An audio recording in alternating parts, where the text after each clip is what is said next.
What's up, everybody? Crypto Keeper. Scared money don't make money. What is going on, everybody? Crypto Keeper, welcome back to the channel. Wanted to jump into some stuff. I did a video yesterday and I forgot to do the coin market cap and go over some news, so wanted to do that and also talk to you guys and see what's going on, and just some more thoughts on arbitraging and stuff like that, because that's my main investments, what I'm going to talk about. Let's jump over so I don't forget. And as you can see, the weather's getting really nice here, and winter is gone, and I'm able to do videos outside again. I don't know if I'll do them all outside, but for now I will. It's a pain in the ass to bring everything outside, but anyway, I'm outside. I'm having a cigar, and I'm just enjoying the day. So, getting back to the channel, scared money don't make money, and let's jump into the coin market cap really quick, because I want to see what's going on with the markets. We're holding pretty good. Any day above 5,000 for Bitcoin right now, I'll take it. The market cap's at 172.7 billion. Bitcoin dominance 52.1%. Okay, more people have faith in Bitcoin right now. Bitcoin is 5,100. Ethereum's 163. XRP is 32 cents. Bitcoin Cash is 278. EOS 531. Litecoin 77.98, holding nicely. Binance Coin BNB 18.52. Tether, screw you Tether, at $1.01. Stellar's at 11 cents. Cardano is at 8 cents. And Tron is at 2.6 cents. Not going to go beyond. Oh, well, Tron's actually at 11. So I went over the top 10. So the market's a little mixed today. Bitcoin is up a little bit, like 0.5%. A lot of the other stuff is red and green, which is pretty normal for, I guess, a Saturday. Yeah, so Saturday for most people that watch my channel. There are a few where it's actually Sunday or the beginning of, and we wish you all to the channel. Let's go over to some news. I see a lot of good stuff happening. IMF chief says, International Monetary Fund Managing Director, says cryptocurrencies are shaking up the system as a poll shows crypto to take over in 5 years. I definitely see that direction happening. It's the writing's on the wall, guys. It's not a matter of if Bitcoin's gonna and all the other digital currencies are gonna take over. It's a matter of when. So we got to stay focused with our main goal of crypto, and we got to hold certain coins, and we got to hope for mass adoption to slowly creep its way in, and I think that we will be fine with digital currency.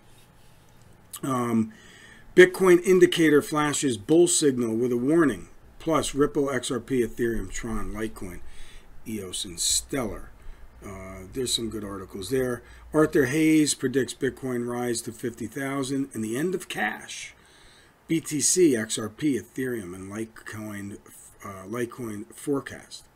The other day there was an article. Julian Assange, who is the director and leader of WikiLeaks, I guess he was captured.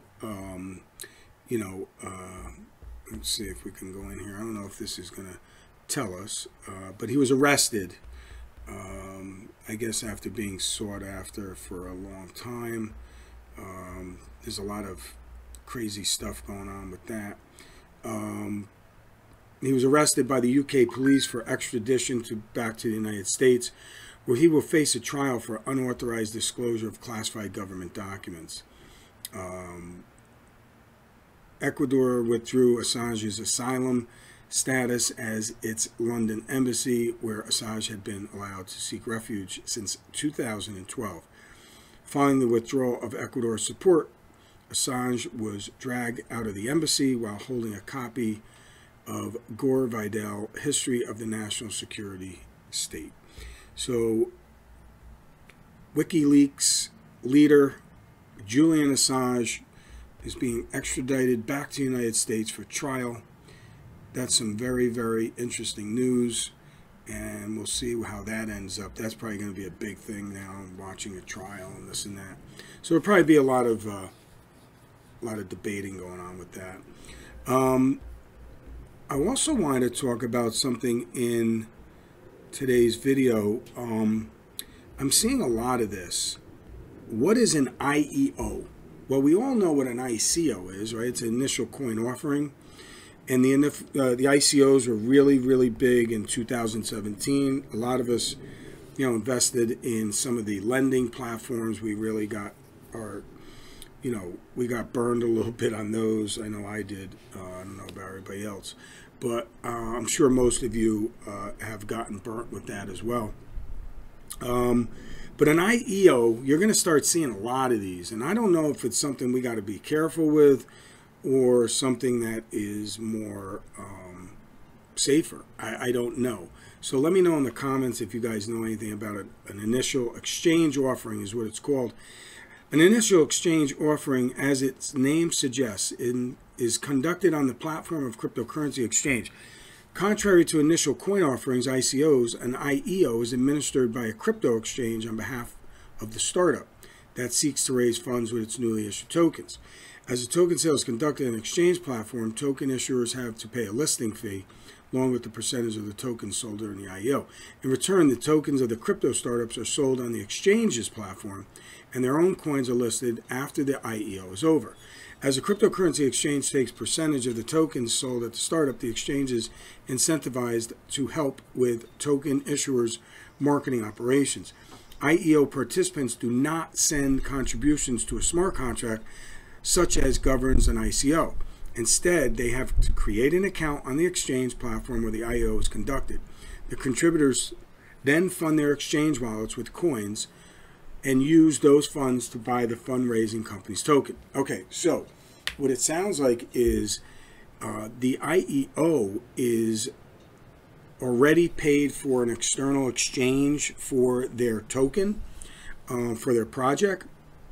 You know how in a lot of the ICOs, we were praying that they would get onto an external exchange, and we always were wondering, when that would happen. That would make the coin, have a better chance of getting volume. Well, this here, you avoid all that, and it's listed on the exchange after they paid the fee pre-hand. So at least they know that technically the ICO or whatever it is has the money to get listed, and it's been vetted maybe by the exchange. I don't know how that works. So if anybody wants to do some research on that, and let me know. But IEOs will be on platforms such as Binance, Bittrex, BitMax, IOB, KuCoin, and OKX. IEO versus an ICO, what are the differences? It says we've created a table to show the main differences between ICOs and IEOs. And here it is. Okay, let's read this because it's going to be something that is information you guys probably should want to know. Fundraising is conducted at ICO is the token issuer's website, so it could be a scam, right? A scammer could just make a website on, any WordPress and stuff like that, and you don't know where or who it is. The platform of the exchange is where the IEO is held. Crowd sale, country party. The project's developers usually handle the ICO. Here, it's the crypto exchange. The smart contracts managed by the ICO. In this case, the IEO, the crypto exchange, is managing all the funds. KYC needed by the token issuer. Yes, it can vary between different projects with an ICO. Not necessarily. The exchange conducts all the KYC on its users. So most likely, guys, all these IEOs are going to have a KYC. Marketing budget needed for fundraising companies. With the ICO significantly high, the project will have to invest many resources in order to get the attention of the public. On the IEO, it's relatively low. The exchange actively markets the tokens for the startups. So that's kind of like a marketing plan for them. Now, with the ICO, screening required before a startup can launch a crowd sale. No. An ICO can launch an ICO in any country where it's legal. In an IEO, screening is required. The exchange screens the company before it allows it to raise funds on their platform. And automatic token listing after the crowd sale. No. The startup has to reach out to an exchange to list its tokens with an ICO. And an IEO, the exchange is already where the IEO is being conducted. So I guess there's more advantages for trust than there is with the ICO. I guess this is, definitely a way to put in place that people don't get their funds taken so easily. And I guess you just have to hope that the exchange that the IEO is being held on is credible and worthwhile. So there you go, guys. That's the difference between an ICO and an IEO. So hopefully that brought some value to you in the content of what I'm talking about. Now, this is coin.lotto. This, I guess, is a community-driven exchange where they do spot trading and mining and stuff like that. This might be some of the exchanges where they hold some IEOs. I don't know. I was just clicking around. So you guys could check that out. But that's irregardless of the point. Okay, now let's jump over to arbitraging. Did a video last night. And, I really did this video. I mean, I was just being honest of where I think ABOT might be heading. Just my opinion. I actually thought I was very positive about doing the video. I got, a lot of good comments about it. And I got a couple people that, I guess, felt that I was insulting arbitraging and David and the team, and that's totally not the case. I have the right to speak out as an investor that has invested my own money into the platform, as well as so did my son, so I can be my own voice. But I want to read you some of the comments from my video and tell me what you think. This one here was really somebody I replied to. It's one of my longtime subscribers, but let me read it from Nona Ross. And Nona's a good subscriber, has good opinions, but just wanted to, read the comment. Sorry, but I believe you are insulting an intelligent, hardworking team. As far as I can see, David, who has his hands full at the moment, he has more than money to lose. It would be the rest of his career and his whole life. ABOT is not going anywhere. I believe it will slowly be back on top. I am a pensioner, and I have put all that I could into this project. You have a right to what you are feeling, but not to try and unbalance all others who are still believing that David Peterson will come through, if not for himself, but for us, the true ARB nation. Well, my response to Nona was as follows. Let's read what I had to say. Let's see here. Reply. Where did I put my response? Let's see if I can find it. Actually, let's do this. Let's just go to the video. It's a lot easier. Let's see here. Okay. Where's Nona? Where's Nona? Oh, here's Nona. So let's go to my response.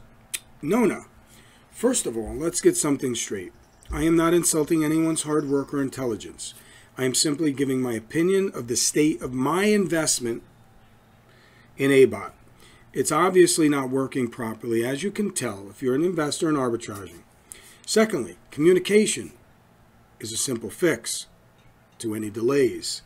Not to mention, I have supported my own investment for 6 to 7 months with auto reinvesting and by not selling my ARBs to get ROI.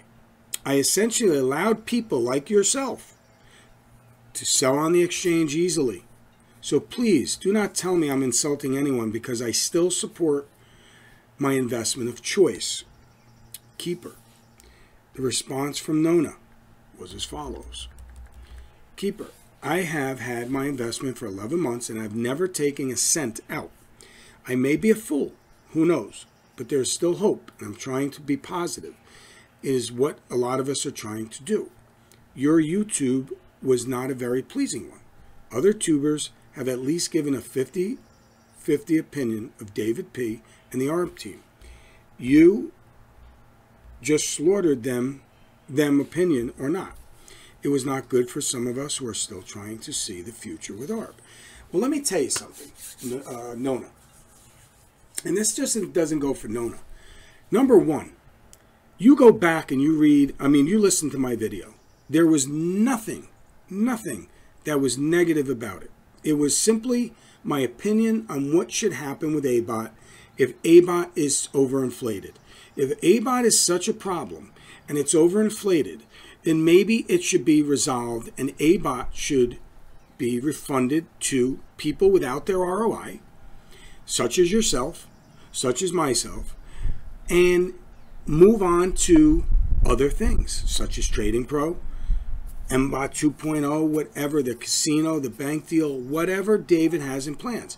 I have been a big supporter of David Peterson and arbitraging and the team for many months, and I still am to this day.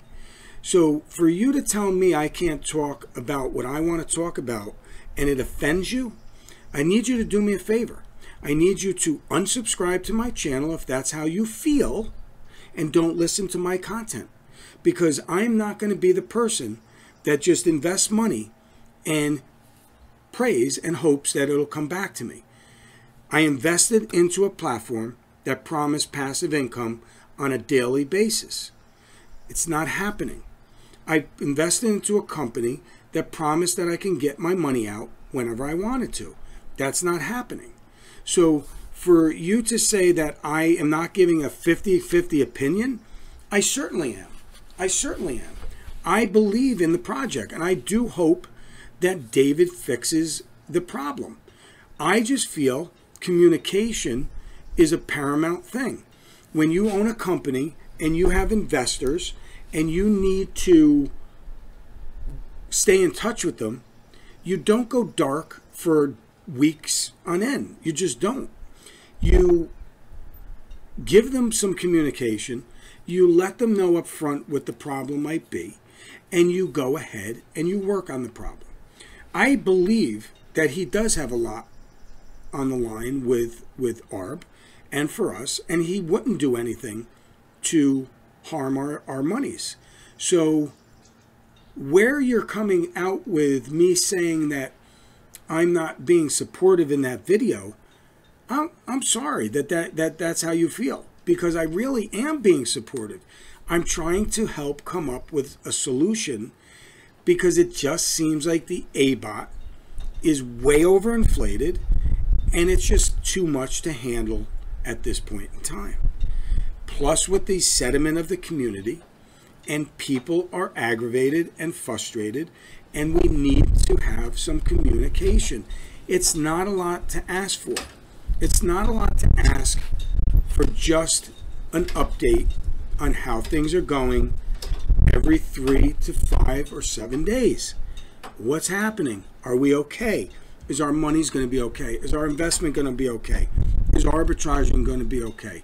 Of course I believe in arbitraging. I've put in probably much more money than you have, and I don't even know what you put in, and that's your business. And I'm not going to tell you what I have in there, but everybody knows what I got in there. I put about 15 or 16,000 real money in there, you know. So for you to say that I'm, let's see what you said. You said I was,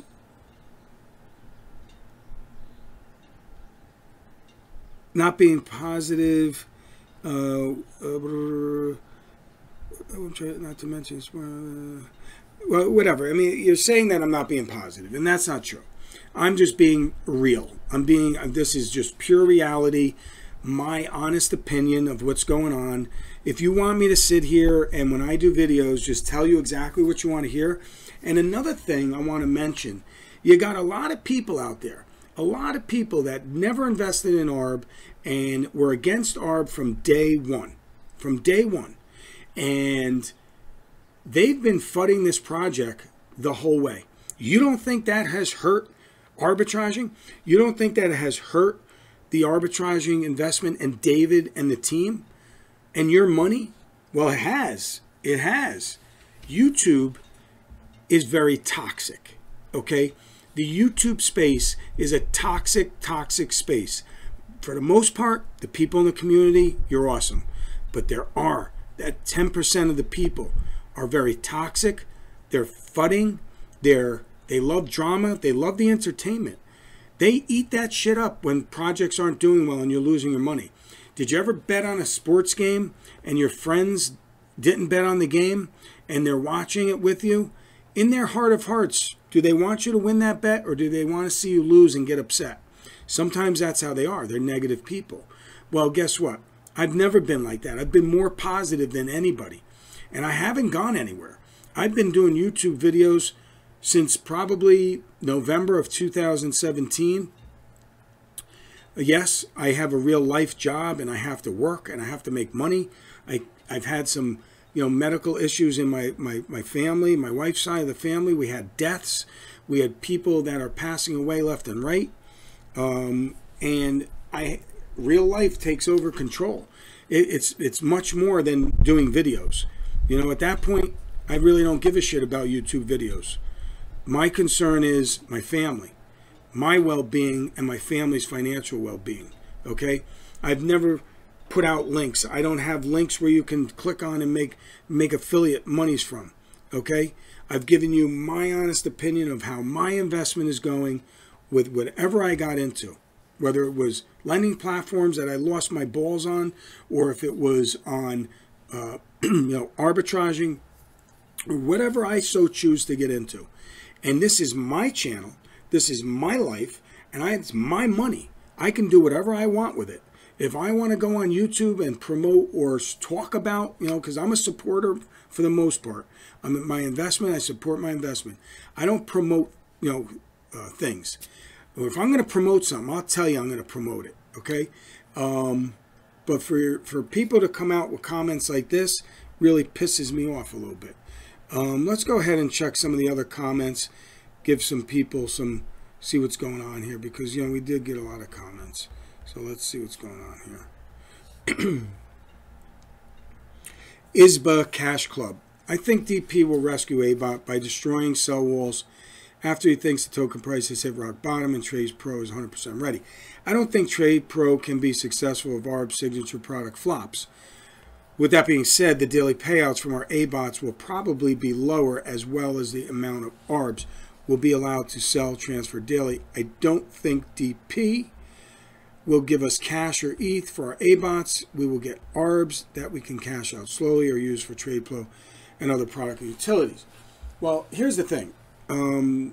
You're right. That our ABOT is his signature product. And I don't want ARBs for my ABOT because they're worthless at this point. The price is at 5 cents. Why would I want ARBs at that point? Crypto Dad. Getting ROI back would be great. Sure would. I worked very, very hard to get to this point. You don't have anything. You don't have to do anything for ABOT. How could it be hard working? Okay, that's a good point. Good video. If I could get back ROI, I'd be delighted at this point with all the ARB out there and the well-founded ill feelings toward arbitraging and David. Any rise in price, even to 10 cents, will cause massive selling. I don't see the price recovering ever, but I do hope I'm wrong. Agreed. Agreed. There's so much ARB out there right now, and that was the point of my video. There's so much ARB out there. Is ARB actually worthless at this point, because if it does go up and climb, everybody's going to want to sell their ARB, and you're going to have a traffic jam. Not everybody's going to be able to get out. Crypto Daddy, great honest video. We debated back and forth in the past, but respect, good job.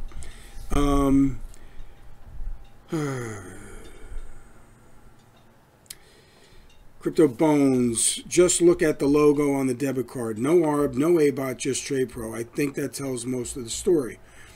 I agree. 25% would be nice, but off of $1 million ABOT, that is a lot. I don't think arbitrage has as much money as people think. I kind of like the idea of scraping ABOT.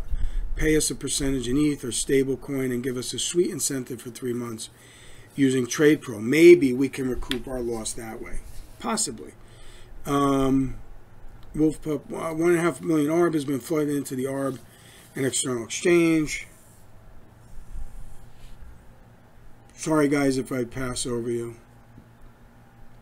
I hope you're selling daily to get back something back. Well, you know, I was when the prices were 30 and 40 cents, even 20 something cents. But with the prices at 5 cents, I don't want to be that undercutter. I know it sounds crazy. I mean, I don't want to undercut. And that's the only way you could sell. Laser Online, biggest paid actor scandal. Crypto Times showed his face, thinking that 58,000 is inflated is absurd. Inflated is just absurd. Maybe earned interest. I honestly don't believe David worries and will one day do what he needs to do. Either continue with a crazy turnaround, fix, or close the business. All businesses go bankrupt or close if they don't, or if they do not succeed. If this continues for 4 years, at some point, all ARB will be out of the hands of the weak and maybe go up if it don't shut down. You know, you got a lot of really good comments here, guys. I mean, Ellie's a really great subscriber and YouTuber. I think the only way ABOT can survive is if ABOT becomes the same size as a real ABOT pool. Max ABOT size 20K, and no new ABOTs allowed unless pool grows. 50% of ABOT pool goes to us, 50% to grow ABOT pool. Exchange fees, gas to run the company. Maybe a few buybacks, buybacks, etc. That way we don't rely on new users. Only other way if we can survive is if Trade Pro becomes a hit and suddenly we get loads of traders. But the nasty fees have to go. 30%, 33% dump fee, and 10% undercutting fee to bring the volume back. Nice, Ellie. My buddy Crypto Austin, good video. He says, Big Mike, if they had real bots trading, there would be no problem to fix this. Big Mike, they have real bots. We've discussed this, and everybody has discussed this. They have real bots. In my opinion, they have real bots. So, but there you go, guys.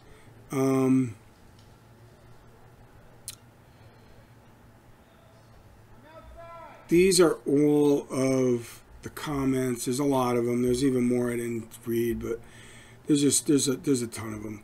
And that's how I feel. I mean, I feel like I have been a big supporter, and I am still a supporter. I still believe in David. I would never not believe in him. You know what I mean? He's given us no reason not to believe him. If he could have left already. He could have gave up on the ABOT. Why would this is one of the worst times in the world, and he's still working his ass off to try to make a fix. I just would like some communication. That's it. Simple communication. Is it that much to ask for? Is it that much to ask for? Ask yourself this. Is communication a lot for David to do and give us an update and regain confidence with our community? I think that's all that needs to be done. That's it. All right, guys, that's all I got for you. Just trying to be real and honest with you. Trying to give you what I feel needs to be done. What I feel is as positive as I can be for my investment and for the community. You all have your own opinions. You all could think whatever you want. But what I can tell the people that aren't invested in arbitraging, that have never invested in arbitraging, and have never said anything nice about arbitraging, Why don't you worry about your own investments? Why don't you move on to something else to talk about? Because I know you're here only for the entertainment factor. You're here for the drama. You're a troll. Troll. You're a troll. You know who you are. You all know who you are. You guys like to point fingers and blame people. Okay? And there's a lot of people out there that have talked about ARB, whether it was their own investment, whether they were making affiliate commissions, whether they were trying to do tutorials. It's just a normal way of life in crypto and YouTube. People can invest whatever they want. They make their own choice. They do their own diligence. Nobody was forced to make investments. People did it because their heart told them to do it. So if you are not invested in ARB and you're one of those people that just loves to talk crap, leave it alone. Go get a life and go do something else. All right, guys. Scared money don't make money. I'm going to catch you on the next one. And don't forget to leave a comment. Hit the like, hit the subscribe, unsubscribe. I really don't care either way. All right, guys. I'll see you later.